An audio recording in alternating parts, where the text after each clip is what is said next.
Welcome to another episode of Chess Masterpieces, how to checkmate and humiliate in 8 moves. Today's game features one player with a dream and another with, well, regrets. Let's see how this disaster unfolds.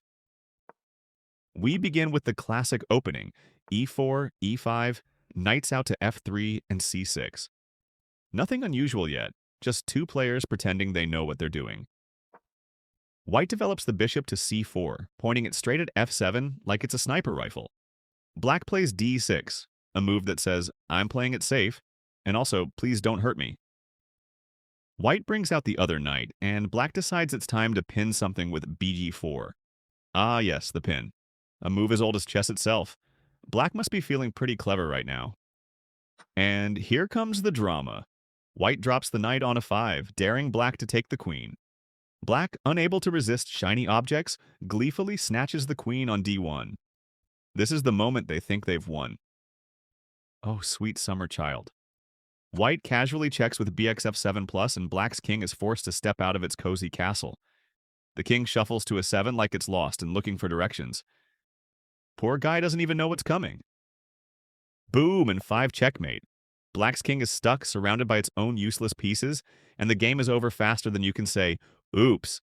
This is the kind of mate that makes you rethink your entire chess career, or at least your decision to play bg4. And now for our next act, a tragic comedy where White volunteers to star as the victim. This time, our hero is playing Black, and let's just say, the trapdoor opens fast and hard. Buckle up! White begins with e4 and bc4, eyeing that juicy f7 square again. Black responds with the sneaky nd4. This knight jumps in like a party crasher, saying, hey, let's spice things up. White, being a generous host, obliges. White snaps up the pawn on e5, thinking they've struck gold. But oh no, here comes qg5. Black's queen swoops out like, surprise, did you forget your king is naked? White is starting to sweat now, but instead of retreating, they double down. And here's where the comedy peaks. White grabs the pawn on f7 thinking, I'm unstoppable. Meanwhile, Black calmly plays qxg2, saying, no rush, take all the pawns you want, your king's about to be in trouble. White develops the rook to f1, desperately trying to hold it together. Black responds with qxe4+, because apparently Black's queen moonlights as a bulldozer. White's position is crumbling faster than a cookie under pressure. And here it is, folks. nf3 checkmate. Black's knight delivers the final blow, while White's king stands there, utterly trapped and wondering, where did I go wrong? Spoiler. Pretty much everywhere after move 3. And now, for the grand finale, we bring you Resignation in 9 moves.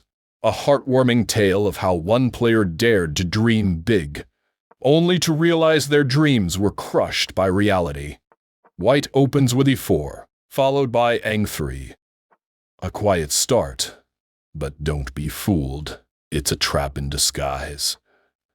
Black responds with nf6, entering the ring with confidence, blissfully unaware that disaster is already brewing.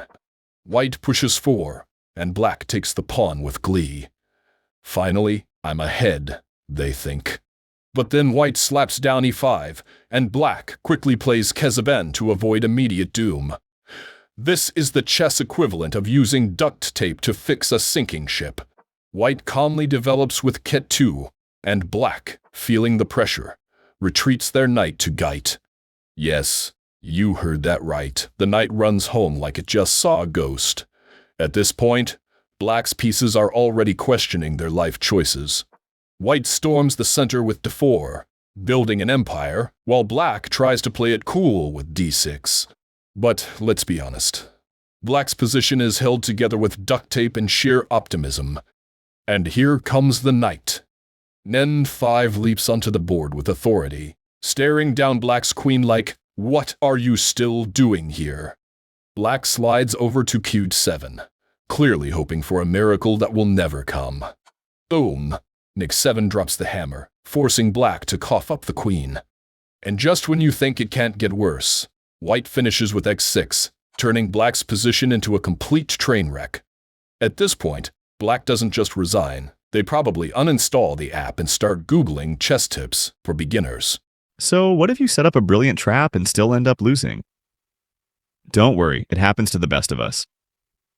Chess is all about taking risks, but when your trap backfires, it feels like trying to prank someone and accidentally falling into your own trap.